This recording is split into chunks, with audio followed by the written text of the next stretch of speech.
And I do have to say, this is probably one of my all-time favourites of Laurel and Hardy.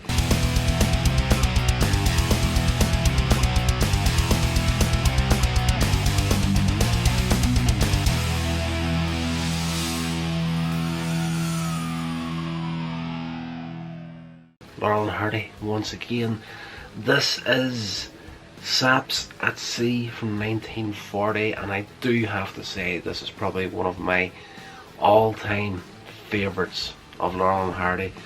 This is one that growing up we had on VHS, and it was played flipping done. This got, excuse me, when we first got a copy of this movie, this got a run maybe once or twice a week. Absolutely fantastic. I love this film so much. It's a feature length at 57 minutes long.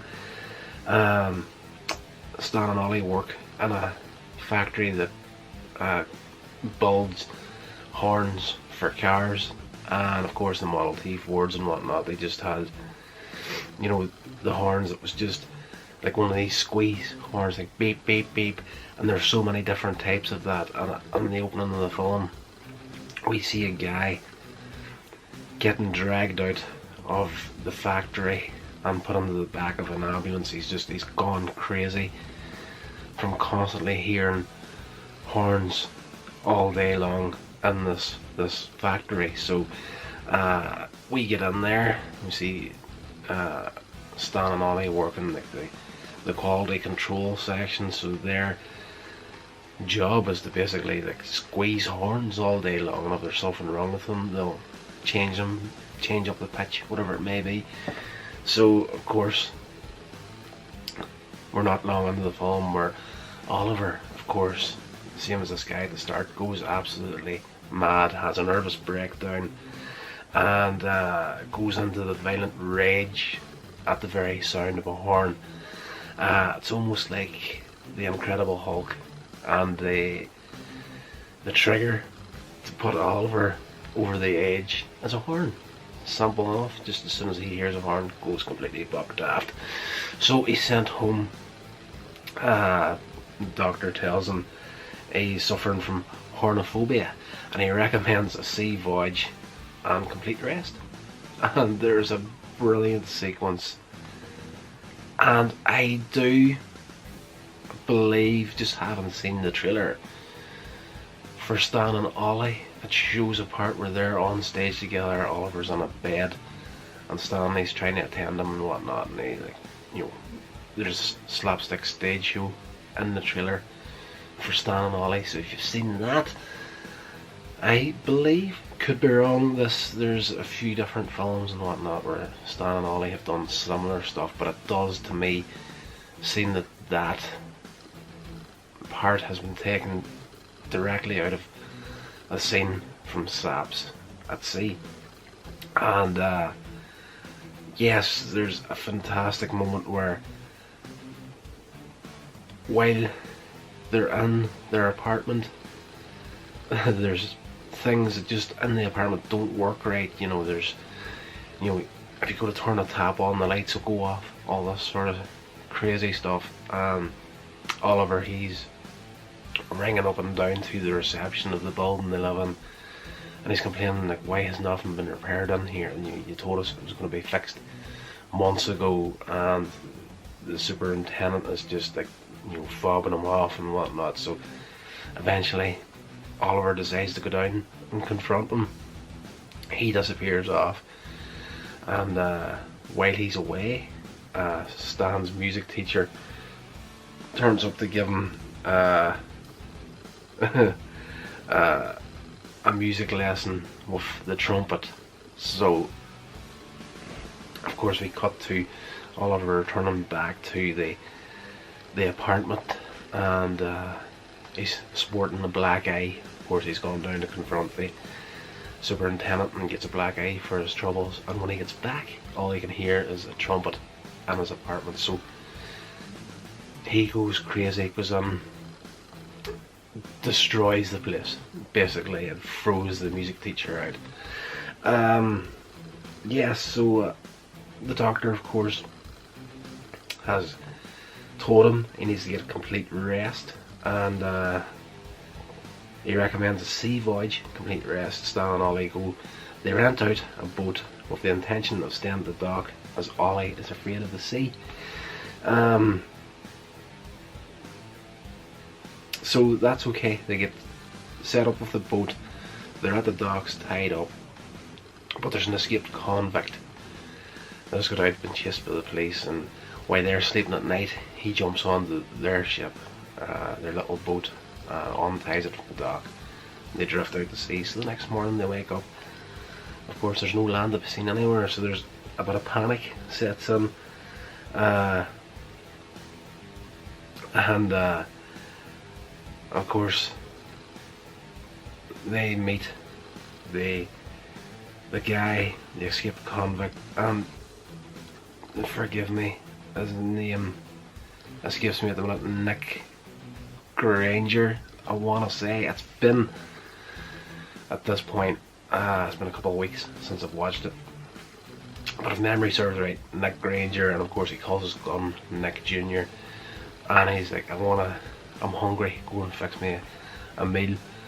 Stan and Ollie, of course, only got there the night before. They haven't got themselves any food on board to help them, so they start to try to, because they're scared stuff of this guy and what he's going to do to them, so they decide that they're going to try and make him a meal from household goods, you know, such as like they're making meatballs out of sponges and whatnot, and making spaghetti out of string, all this stupid stuff. So of course, while they're doing this, Nick is on top of the boat and he's looking through like a skylight, seeing what they're doing. So whenever they bring him down for his breakfast, dinner, whatever way you want to call it, he's like, it looks so good, you two should eat it. So of course he forces Stan and Ollie to eat the string meatballs, whatever it may be, bacon made out of like fly strips, and while he's forcing them to do this, Stanley comes up with a brilliant idea. He has his little trumpet thing, trombone, whatever it may be. I'm not well versed in musical instruments, so he starts blowing this thing, and of course the Incredible Hulk reaction happens again, and Oliver starts beating up this convict. But of course, while Stanley is blowing this musical instrument, he's starting to get tired doing that, and every time he stops, Oliver loses the rage and starts getting beat by Nick again. And every time he stops, you can hear Oliver screaming outside the boat. It's like, blow the horn, blow the horn. And yes, Oliver, like, again, as I say in a lot of these reviews, there's parts, stunts in it where you're thinking, how the heck did they do this without actually really physically hurting themselves? Because it's one of these boats where the door is on the back of it and it leads down into the little living area. Oliver and this guy Nick are up on top of the boat. So just say this is the boat here, this is the little archway. This is going to be terrible for the audio podcast, by the way, because I'm like doing hand gestures. So if you want to check that out, go over and check the YouTube channel, much appreciated. So there's about four or five steps down into the cabin area. Oliver's in the back of the boat, and he just has your guy Nick by the back of the neck and the trousers, and he just launches him head first into the cabin. And just the angle you get and the way he goes on, you just like of course you don't see where he lands at. There's going to be a lot of padding in there, of course, you know, movie magic and whatnot. The shape he goes in, whether there was padding there or not, that was going to be an absolutely terrible landing. So yes, that is pretty much where the film ends off at. What we did miss out on there was, of course, the guy that rented the boat had rang the police and told them, like, you know, this boat has gone missing, I only rented it to them because they said they weren't going to take it out of the docks. It's not fit for a sea voyage. So of course the police and the Coast Guard and everything have been called out to go looking for Stan and Ollie. So by the end of the film, Oliver's beating this convict up, threw him into the boat. This is when the police and guys turn up to help them out. So of course it's Stan, Laurel and Oliver Hardy. You're thinking happy ending. So the police turn up, police sergeant, and he says like, there's a massive reward out for the capture of this guy. Like, you're going to be set up for a long time here with this reward. And he's like, how the heck did you save yourselves from this guy? Because he's a convicted murderer, essentially. So of course they have him sat down in the boat and they're starting to tell him the whole story of what happened. And then of course, to demonstrate how they beat him, Stan pulls out the horn and starts playing music on it. So of course Oliver, suffering from hornophobia, when he hears it, the Incredible Hulk reaction happens again, and he starts beating up on the police sergeant. So at the end of the film you see the sergeant dragging him up the streets towards the jail, prison and whatnot, and like his clothes are ripped to shreds, he's got black eyes and just in bad shape from the hammering that he took from Oliver. And that's where the film ends off at. This is another nice mess you've gotten me into. So there is a part that I've just recalled now while I've been talking about it, when earlier on in the film, typical Laurel and Hardy moment where they're leaving the factory after Oliver has his breakdown, they go out to get into the car, and of course the Model T's having trouble again, and they're trying to start it up, and there's a lot of people gathered around, and you notice this in Laurel and Hardy films, like just the fame that they have and the run and gun sort of setup of shooting their films. There is times where it doesn't seem like there's extras in the backgrounds of some scenes. It's almost as if it's the public coming to watch them make a movie. They come out, get into the Model T, try to start it. Of course things aren't going well, so Stanley gets out, can't get it started,